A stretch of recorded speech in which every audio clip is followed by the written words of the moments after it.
Oke guys, assalamualaikum warahmatullahi wabarakatuh guys. Selamat malam guys, semoga kalian sehat selalu guys. Kita akan review film horor tentang Janur Ireng. Selamat menyaksikan. Janur Ireng!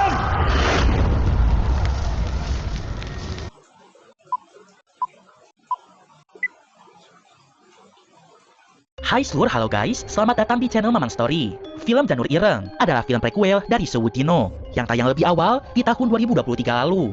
Lewat film ini kita akan mengetahui kenapa Della Atmojo bisa terkena santet 1000 hari. Diperankan oleh Martino Lio, Ratu Rafa, Tora Sudiro, Mas Ayu Anastasia, Rio Dewanto, dan beberapa artis lainnya. Tanpa berlama-lama lagi, siapkan fokus kalian karena sebentar lagi kita akan menyimak cerita dari film Janur Ireng. Hayu, meluncur! Tanah Jawa menyimpan banyak rahasia. Yang paling gelap adalah tentang penguasa tanah ini. Film Janur Ireng dilatarkan pada tahun 1997, 6 tahun sebelum kejadian Suwudino. Film ini menceritakan tentang seorang pemuda bernama Sabdo Kuncoro. Dia hanya tinggal berdua dengan adik perempuannya yang bernama Intan. Kedua orang tua mereka pun sudahlah meninggal dunia sulur. Mereka bukan berasal dari keluarga kaya raya. Sabdo pun hanya bekerja serabutan, sehingga Intan terpaksa putus sekolah di bangku SMA-nya.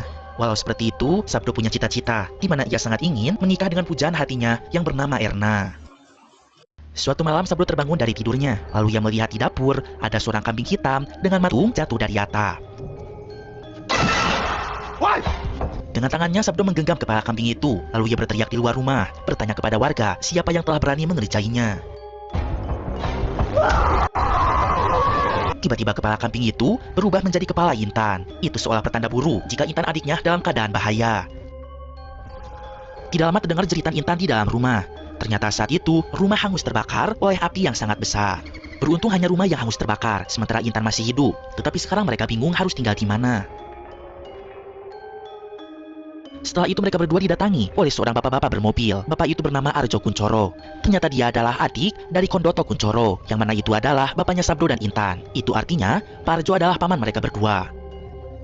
Pak Ade Arjo Kuncoro adalah orang kaya raya. Ia datang ke sana dengan mobil dan seorang supir bernama Sugi. Ternyata Arjo sudah lama mencari mereka berdua, dan baru kali ini bertemu. Melihat musibah yang baru saja terjadi, Pak Ade mengajak Sabdo dan Intan untuk tinggal di rumahnya saja. Tak ada pilihan lain, Sabdo dan Intan akhirnya ikut ke rumah Pak Ade Arjo. Sesampainya di sana, mereka terpukau karena rumah Pak Ade sangat besar. Lalu mereka pun bertemu dengan Lasmini, istrinya Pak Ade Arjo. Budi Lasmini sangat menyayangi mereka berdua, dan mereka pun disambut dengan sangat hangat. Malam harinya, mereka berdua pun sudah mandi dan diberikan baju yang layak. Lalu mereka pun makan bersama-sama. Pak Ade Arjo dan Budi Lasmini sudah lama mencari tahu keberadaan keluarga Kondoto, dan sekarang akhirnya mereka menemukan anak-anaknya. Mereka berjanji Sabdo dan Intan hidup sejahtera di sini, dan nanti Intan akan didaftarkan sekolah lagi. Namun ada yang aneh dengan rumah itu. Saat akan tidur, Intan mengalami kejadian mistis. Ada yang menarik kakinya hingga ia jatuh dari atas kasur. Intan yang takut memilih untuk tidur di kamarnya Sabdo. Awake dhewe iki salah gak yuk? Manggon nang kene. Beberapa lama mereka tinggal di rumah itu. Kejadian aneh banyak terjadi. Sabdo pun sering dibangunkan pada tengah malam. Ia disuruh untuk pakai pakaian serba hitam, lalu dipaksa untuk menyembelih kambing hitam, yang mana itu adalah peliharaan Pak Ade Arjo. Ada apa, Pak? Syukuran yang harus kamu jalani agar keluarga kita dilindungi. Sabdo tak berani melakukannya. Ia tak pernah membunuh hewan sebelumnya, namun ia dipaksa hingga akhirnya menyembelih kambing itu. Setiap malam mereka saling menyerang, menggunakan kekuatan alam gaib ini untuk melindungi keluarga. Lalu kemudian tangan Sabdo disayat juga. Darah Sabdo dan kambing hitam itu pun akhirnya disatukan sulur. Kemudian Sabdo disuruh untuk minum darah kambing itu. Setelahnya kambing hitam seketika hidup lagi sulur, seolah tak terjadi apa-apa. Sementara mulai detik itu, Sabdo Kuncoro sudah resmi menjadi sosok Canguk Sono. Sabdo Kuncoro, mulai detik ini kami Canguk Sono. Detik ini kami Canguk Sono. Keesokan harinya, Sabdo dibawa oleh Pak D menemui teman-teman bisnisnya. Sabdo disuruh berkenalan dengan mereka semua. Sabdo bertanya kepada Sugik, supirnya Pak Ade Arjo, mereka itu siapa? Sugik menjelaskan, mereka itu adalah Terapi Tulakon, sebutan untuk 7 keluarga kaya raya yang berkuasa di tanah Jawa. Pertama-tama ada Pak Arjo dari keluarga Kuncoro, kemudian ada Bukarsa dari keluarga Atmojo, lalu ada Anggodo dari keluarga Prayogo, kemudian ada Pastika dari keluarga Gayatri, dan juga ada Lingga dari keluarga Codoro. Arjo, gak bilang-bilang. Mereka-mereka ini dulu pernah kerja sama keluarga kita. Saya masih bagian dari keluarga ini kan. Mas Ugi, itu mereka siapa ya? Mereka-mereka itu Rapi itu, Mas. Dua keluarga lagi tidak hadir saat itu, yaitu adalah keluarga Sobo dan juga keluarga Mr. X. Mas Ugi, itu mereka siapa ya? Mereka-mereka itu Rapi itu, Mas. Orang-orang yang kedudukannya setara dengan Tuan Arjo Kuncoro. Dari 7 keluarga inilah yang berkuasa di Tanah Jawa saat tahun 1997 Sulur, yang mana menguasai seluruh bidang usaha. Salah satunya adalah perkebunan pohon sawit yang saat itu adalah milik keluarga Atmojo. Pade Arjo ingin merebut usaha sawit itu. Ia ingin keluarga Kuncoro yang paling kaya raya. Kebun ini punya siapa, Pak De? Sebentar lagi ini akan kembali sama kita. Kamu yang akan megang kebun ini. Namun saat itu, penjaga kebun sawit sangat setia kepada keluarga Atmojo dan tak bisa disogok sama sekali. Maka dari itu, pada malam harinya, Arjo Kuncoro memperalat Sabdo. Ia diminta untuk menyembelih kambing lagi, lalu kemudian menyatukan darahnya. Darah Canguksono dapat membangkitkan sosok iblis kambing besar bernama Bokolono. Itu adalah iblis peliharaan keluarga Kuncoro. Bokolono lalu dikirim kepada si penjaga kebun sawit itu, lalu menyerangnya. Dan di rumah, Sabdo menemukan mata penjaga kebun itu, yang artinya dia sudah mati oleh Bokolono. Setiap malam mereka saling menyerang, menggunakan kekuatan alam gaib ini untuk melindungi Tuan. Ya begitulah Sulur. Di setiap malam, 7 keluarga paling berpengaruh di Tanah Jawa ini saling menyerang satu sama lain, agar bisa menjadi satu-satunya keluarga yang paling kaya dan berkuasa. Saat itu, Karsa Atmojo tidak terima penjaga kebunnya mati karena dihabisi oleh keluarga Kuncoro. Maka dari itu ia pun balas dendam, mengirimkan iblis peliharaannya yang bernama Senggar Turi kepada keluarga Kuncoro. Dia adalah sosok iblis setengah badan, bergigi tajam, dengan organ tubuh yang mencuntai.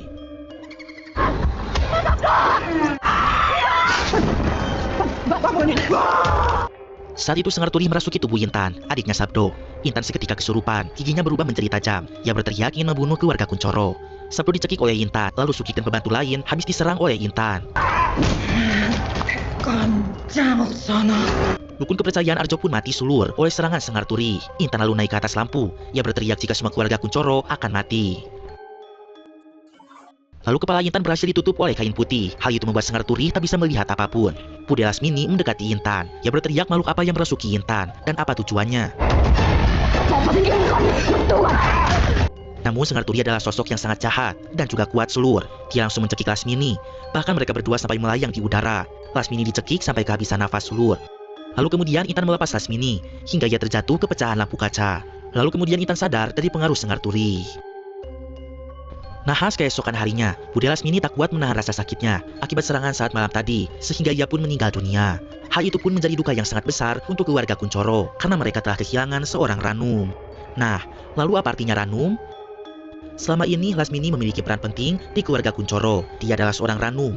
Artinya adalah menjadi perisai untuk melindungi keluarga Kuncoro dari berbagai santet atau ilmu goib yang dikirim oleh keluarga Terapi Tulakon.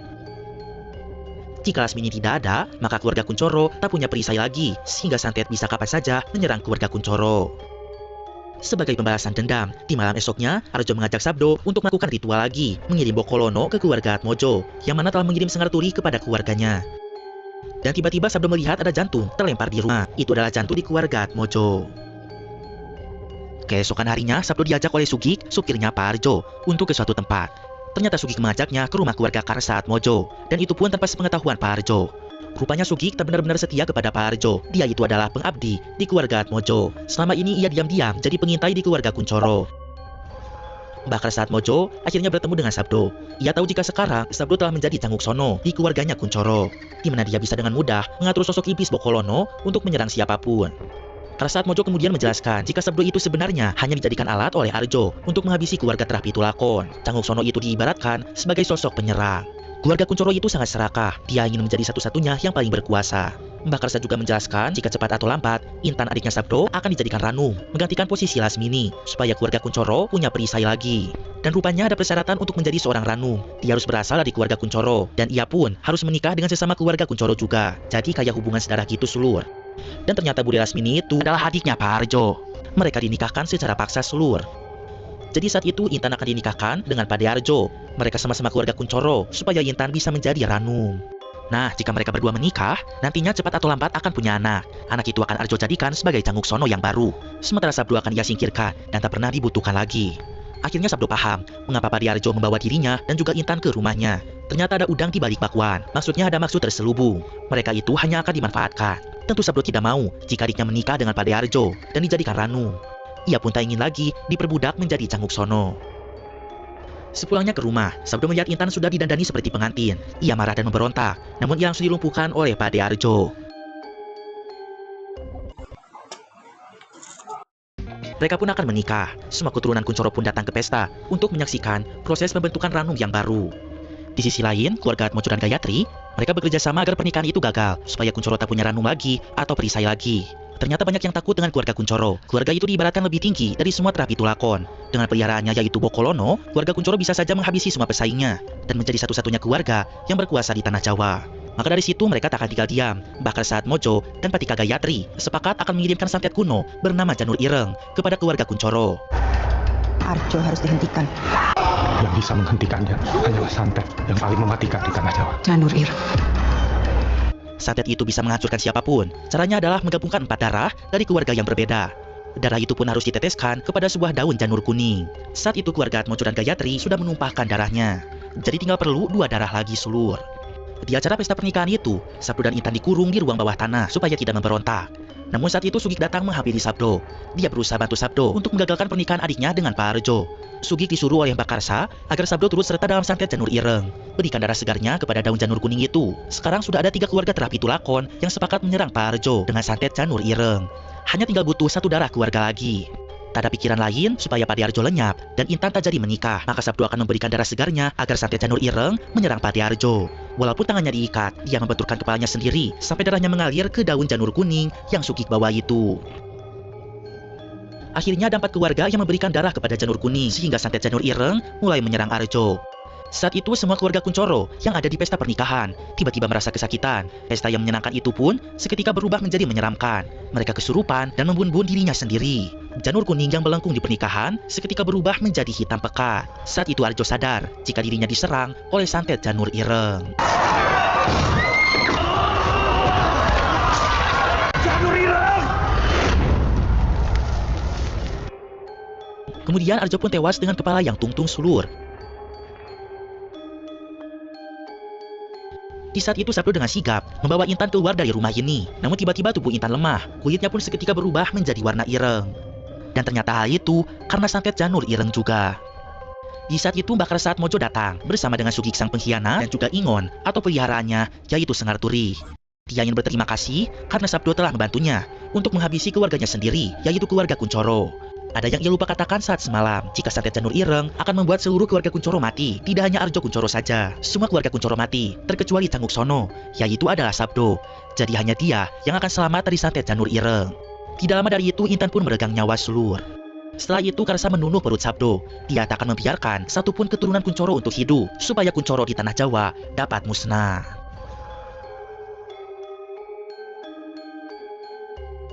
Namun ternyata Sabdo belum mati, dia diselamatkan oleh Pita Gayatri. Keluarga Gayatri akan membantu Sabdo balas dendam kepada keluarga Atmojo yang telah melenyapkan semua keluarganya.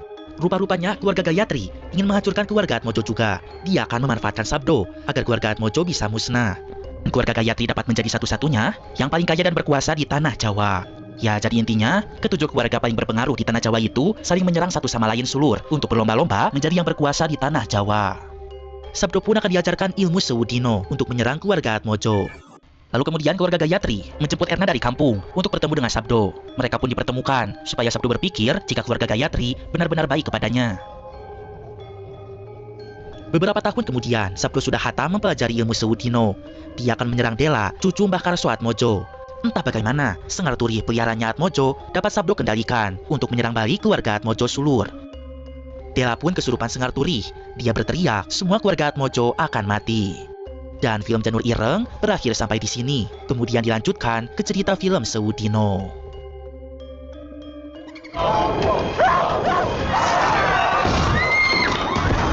Janur Ireng!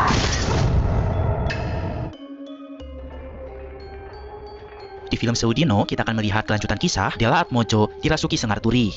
Sosok Sengar Turi akan merasuki tubuh Dela selama 1000 hari sulur.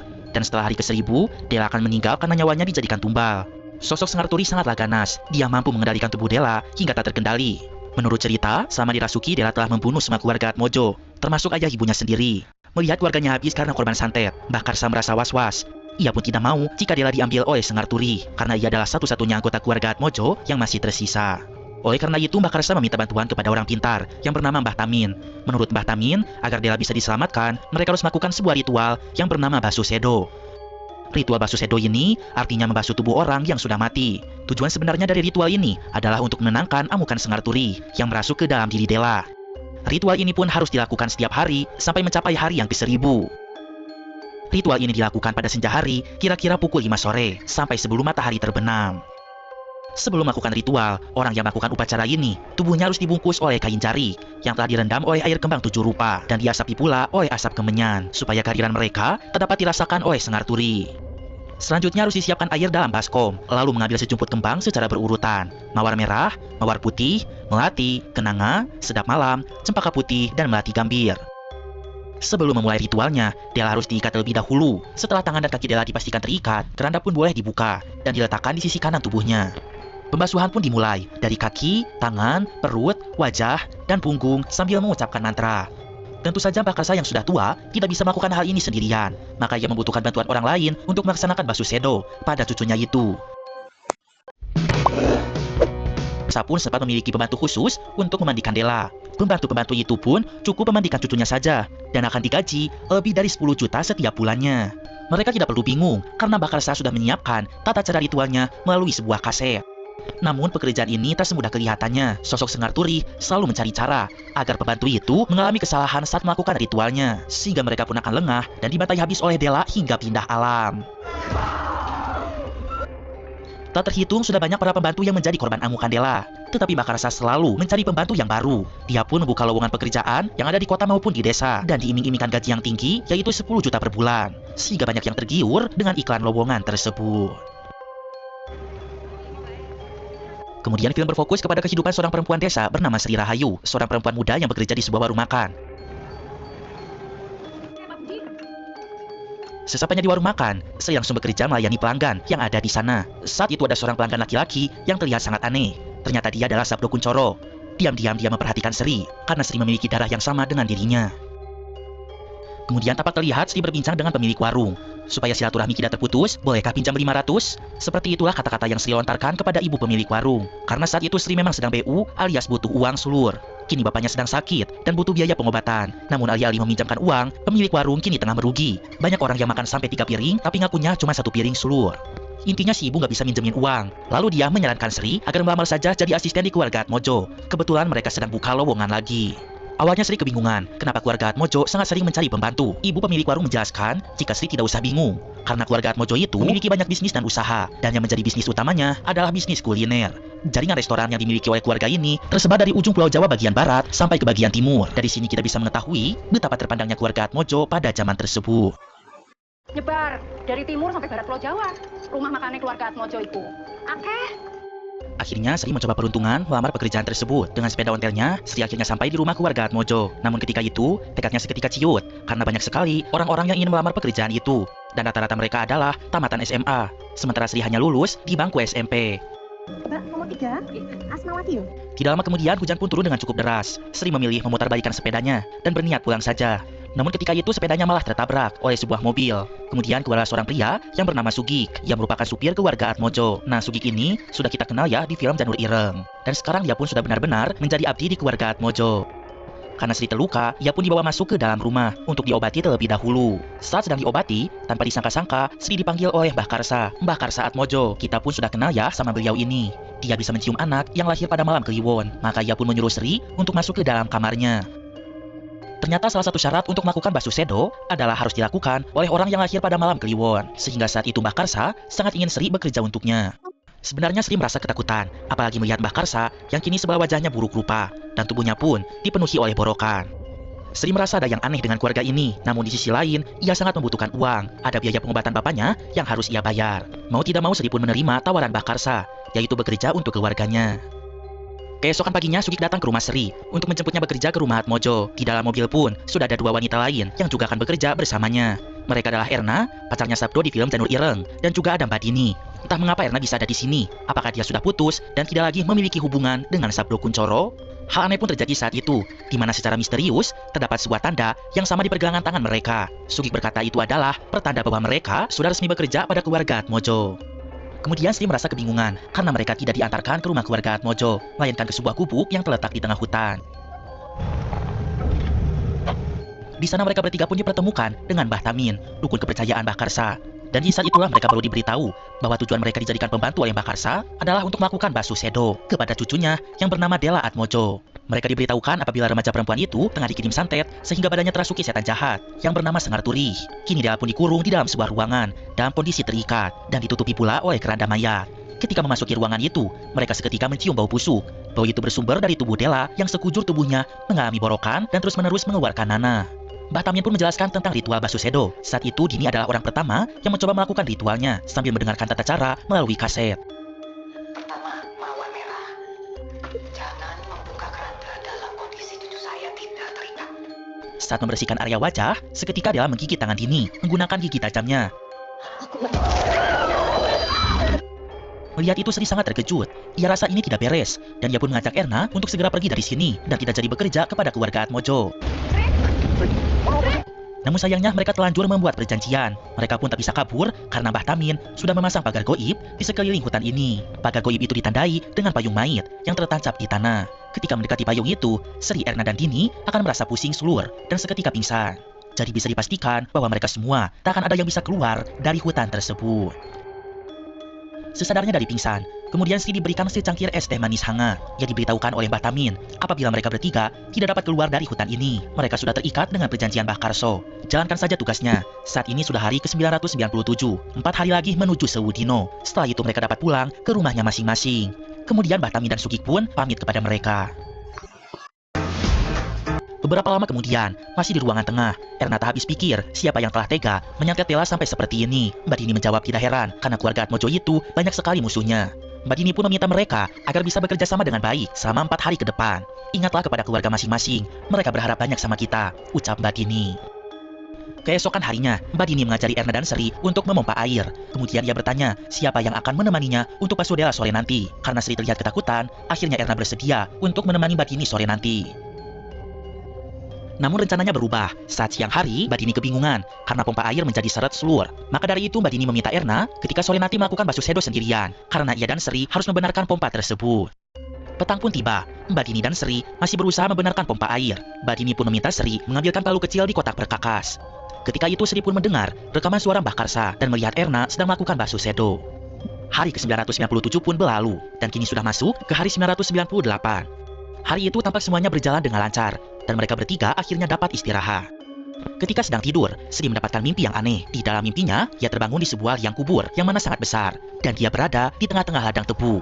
Lalu setelah beberapa lama, Sri melihat sebuah gubuk di sana. Tiba-tiba ada laki-laki misterius yang berdiri di belakangnya. Itu adalah Sabdo. Tiba-tiba Sabdo pun menyerangnya selur. Sri merasakan mimpi itu sangat nyata. Bahkan beberapa daun tebu ikut terbawa olehnya. Kemudian kakinya pun tampak kotor. Sri menceritakan mimpi itu kepada Mbak Dini dan Erna. Namun Sri malah ditegur dan diminta agar tidak berpikir aneh-aneh. Fokus saja dengan pekerjaan mereka, karena hanya tersisa 2 hari lagi. Tak terasa sore pun datang lagi. Kali ini giliran Sri yang bertugas untuk membasuh Dela. Sri bawa ember berisi air, kemudian menyalakan lentera. Setelah itu ketika akan memutar kaset, anehnya suara Mbah Karsa dimulai dari tengah. Ke bagian wajah. Lalu Sri yang panik putar ulang kaset itu. Namun anehnya, saat itu terdengar Mbah Karsa memberikan perintah yang sesat, yang mana ia menyuruh agar membuka keranda cucunya, kemudian melepaskan tali ikatannya. Sri mencoba mengecek kaset tersebut, namun seketika lilin mati karena tertiup oleh angin. Setelah lilin menyala, Dela pun memanggil nama Sri. Dela mengaku ketakutan sendirian di ruangan tersebut. Namun tiba-tiba, Dela berubah menjadi sosok Sengar Turi.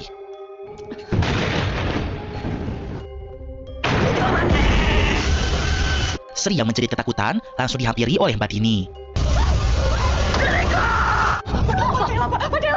Setelah itu Mbak Dini marah kepada Sri karena tidak becus membasuh Dela. Sri berusaha membela diri dengan berkata bahwa tadi kasetnya rusak. Namun Mbak Dini tidak peduli dan tetap menganggap Sri tidaklah becus. Walaupun sedikit menegangkan, akhirnya hari 998 telah mereka selesaikan. Dan kini cerita pun masuk ke hari 999. Siang harinya, Mbah Tamin dan Sugik datang untuk mengecek keadaan mereka. Sri segera menceritakan semua kejadian aneh yang ia alami. Mulai dari suara kaset yang berubah, sampai mimpi buruknya yang terasa sangat nyata. Mbah Tamin minta agar Sri tidak terlalu memikirkan hal itu. Tinggal 1 hari lagi, setelah itu Sri bisa pulang. Di sisi lain, Sugik diberikan tugas untuk menggali tanah di halaman depan. Entah apa tujuannya, tapi Sugik menggali tanah dengan sangat dalam. Ketika sore hari, sudah waktunya mereka untuk basuh Della lagi. Kali ini Sri akan didampingi oleh Mbak Dini, supaya tidak salah lagi. Ketika itu kejanggalan terjadi kembali, di mana suara kaset dimulai dari tengah. Setelah itu mereka panik sejadi-jadinya, karena ternyata ember yang mereka bawa, bawahnya bocor, sehingga air di dalamnya pun habis. Sri bergegas berlari untuk menimba air, akan tetapi mesin pompanya masih seret, sehingga membuat Sri merasa kesulitan. Waktu terus berjalan, sore hampir usai, dilahap oleh gelapnya malam. Akhirnya Mbak Dini bantu Sri, lalu minta Erna untuk menjaga Della di depan ruangan. Akhirnya dengan usaha yang keras, mereka mendapatkan air yang cukup. Kemudian mereka bergegas untuk melakukan basuh sedonya. Namun alangkah terkejutnya mereka saat melihat Della sudah terlepas dari keranda. Ketika itu Della sudah berdiri di pojok ruangan Slur. Dengan perasaan takut, Mbak Dini berusaha mendekati Della. Namun seketika semua lilin menjadi padam, tertiup oleh angin. Mereka berdua pun panik, takut Della tiba-tiba menyerang. Secara mengejutkan, Della menerkam Mbak Dini. Mbak Dini berusaha melindungi diri dengan cara terus memukulkan tangannya. Kemudian Erna masuk karena mendengar suara keributan. Dan ketika itu, Della seketika menghilang. Tidak lama kemudian, secara tak terduga, Erna tiba-tiba ditarik oleh Della, lalu diseret ke belakang.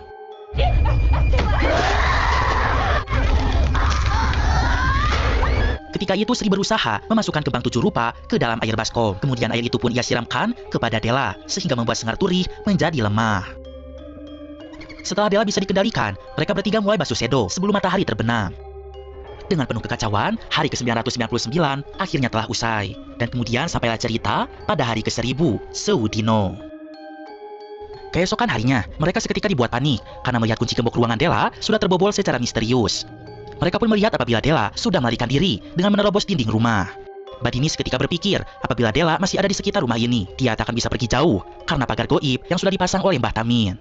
Mereka bertiga akhirnya keluar dari rumah, kemudian menuju ke 3 titik tempat payung mayit ditancapkan.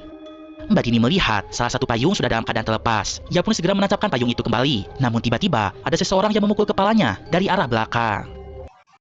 Payung di arah selatan masih tertancap dengan sempurna. Namun karena keadaan yang hujan membuat jalanan menjadi licin, sehingga ketika itu Sri terpeleset dan jatuh ke bawah jurang.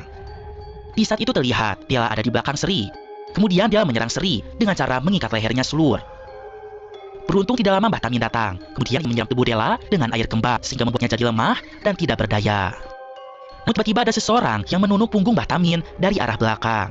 Ternyata orang itu adalah Erna. Kemudian Erna berusaha melepaskan tali yang mengikat tangan Della. Sri kebingungan dengan apa yang diperbuat oleh Erna. Sri bertanya mengapa Erna melakukan hal itu. Tugas mereka di sini adalah untuk menjaga Della. Namun ternyata justru tugas Erna di sini untuk melepaskan Della. Ternyata ada sebuah plot twist di sini. Erna rupanya istri sah Sabdo Kuncoro. Diam-diam dia menyamar untuk menggagalkan upaya keluarga Atmojo. Dan tentu supaya santet Sewudino itu menjadi berhasil. Dalam usahanya, ternyata Erna dalang di kejanggalan selama menuju Sewudino. Ternyata Erna yang telah sengaja membuat kaset diputar pada bagian tengah. Kemudian Erna juga yang memaku ember sampai menjadi bocor. Erna pun yang kemarin melepaskan Della dari keranda. Selain itu Erna pula yang membobol gembok dan membiarkan Della kabur dari rumah. Ia pun berusaha melepaskan semua payung mayit agar Della bisa melarikan diri. Dan Erna jugalah yang tadi memukul Mbak Dini pakai batu. Erna mengatakan jika Mbah Karsa yang telah memulai semua ini. Dari perkataan Erna, dapat kita simpulkan jika perang santet ini bermula dari keluarga Atmojo Slur. Dan memang di film Janur Ireng, Mbah Karsa yang memulainya. Lanjut ke filmnya Slur, saat itu Erna langsung menyerang Sri dengan pisau yang ia bawa. Sekuat tenaga Sri berusaha menahan, hingga akhirnya Sri menggapai sebuah batu, kemudian memukul kepala Erna dengan sangat keras. Nahas Erna terjatuh tepat di bawah ranting pohon yang sangat tajam, membuat kupingnya seketika tertancap Slur. Erna pun berujung tewas karena hal itu. Sri sangat bersedih atas kejadian itu. Ia merasa Erna mati karena ulahnya. Tidak lama kemudian Mbah Karsa pun datang. Sri seketika membuang muka kepada Mbah Karsa karena ia merasa kecewa. Dia merasa dijebak dengan bekerja seperti ini. Sri kemudian mengemasi barangnya. Dia berniat untuk pergi saat itu juga. Tetapi Sri ditahan oleh semua orang, terutama oleh Mbah Karsa. Hanya Sri yang dapat menyelamatkan cucunya, ucap Mbah Karsa. Sri bertanya memang dirinya siapa. Dia hanya orang biasa, tidak punya kekuatan apa-apa. Ternyata hanya Sri yang memiliki darah yang wangi Wijaya Kusuma dan juga arum gandrung, sama seperti darah Sabdo Kuncoro, orang yang mengirim santet itu. Yang selama ini Sri alami bukanlah sekedar mimpi, tetapi Sri masuk ke alam sukma. Di sanalah Della disekap, di tengah-tengah ladang tebu itu. Selama 1000 hari, Sri adalah orang pertama yang bisa terhubung dengan Della. Dan hanya Della satu-satunya keluarga yang Mbah Karsa punya saat ini. Akhirnya Sri bersedia untuk membantu. Dia akan menjemput Della di alam sukma. Untuk melakukan hal itu, tentu mereka harus menjalani ritual, yang mana jasad Sri dan Della harus diletakkan secara bersamaan di dalam liang lahat yang sudah digali kemarin. Kedua rambut mereka pun diikat supaya saling terhubung satu sama lain. Selama Sri masuk ke alam sukma, Mbah Tamin memperingatkan Dini agar Basu Sedo jangan sampai putus, supaya Sengar Turi tetap tenang. Sebelum ritual dimulai, Mbah Karso memberikan pisau khusus kepada Sri untuk berjaga-jaga, karena di sana pasti ada Sabdo Kuncoro yang akan menghalanginya.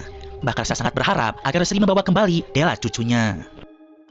Lalu Mbah Tamin berkata bahwa alam sukma itu berbeda dengan alam nyata. Di sini siang, di sana malam. Sementara di alam sukma, Sri hanya punya waktu hingga sebelum matahari terbit. Jika hari terang, maka Sewu Dino berakhir dan Della tidak bisa diselamatkan untuk selama-lamanya. Kemudian sekujur tubuh Sri disirami oleh darah kerbau sulur. Setelah membuka matanya, Sri sudah ada di alam sukma. Dan ternyata benar, saat itu di sana sedang malam hari. Sri harus bawa Della sebelum matahari terbit. Sri pun segera bergegas menuju gubuk itu. Karena sudah saling terhubung, Sri dan Della pun dapat mendengar suara satu sama lain. Tanpa pakai basa-basi, Sri pun mendobrak pintu gubuk itu. Sementara di alam nyata, Basu Sedo tiba-tiba terputus karena airnya habis. Hal itu menyebabkan Sengar Turi menjadi ganas kembali. Kemudian ia menyerang Badini dengan menggigit telinganya. Sengar Turi pun bangkit menyerang semua orang yang ada di sana. Di alam sukma, tiba-tiba Sri diserang oleh Sabdo Kuncoro, laki-laki misterius yang selama ini selalu ada di mimpinya. Kapak Sabdo Kuncoro pun berhasil mendebas Sri sampai terkena kulit kepalanya. Kemudian ketika lengah, Sabdo berhasil ditusuk oleh Sri menggunakan pisau pemberian Mbah Karso. Ternyata pisau itu bukan pisau sembarangan. Pisau tersebut dapat membuat Sabdo merasakan sakit yang teramat perih. Dengan itu Sri dapat mengambil kunci di saku Kuncoro. Kemudian ia pun dapat bertemu dengan Della Atmojo.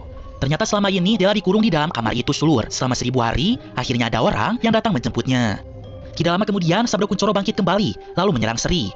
Nahas dada Sri pun tertancap sulur. Ketika situasi menegangkan itu, Della segera menjatuhkan lentera yang menyebabkan seketika terjadinya kebakaran.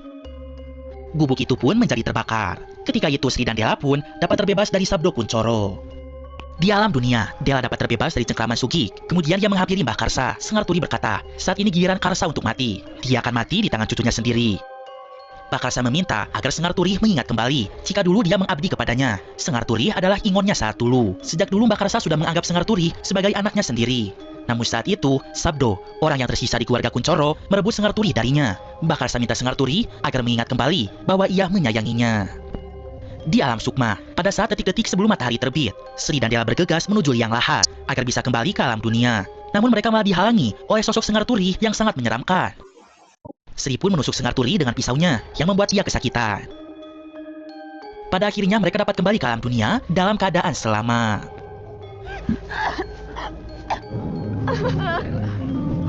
Sementara itu Sabdo Kuncoro sangat bersedih karena selama ini usahanya menjadi sia-sia. Sabdo pun sangat bersedih karena istrinya harus mati dalam kejadian ini. Kemudian ia pun didatangi oleh Sengar Turi. Dia minta tumbal karena sudah bekerja selama 1000 hari. Namun seperti yang kita tahu, tumbalnya berhasil melarikan diri. Setelah semua peristiwa berdarah itu, sesuai janjinya, Mbah Karsa pun memberikan uang 10 juta untuk Sri. Sri pun bertanya, apakah Mbah Karsa yang pertama kali memulai melakukan santet kepada keluarga Kuncoro?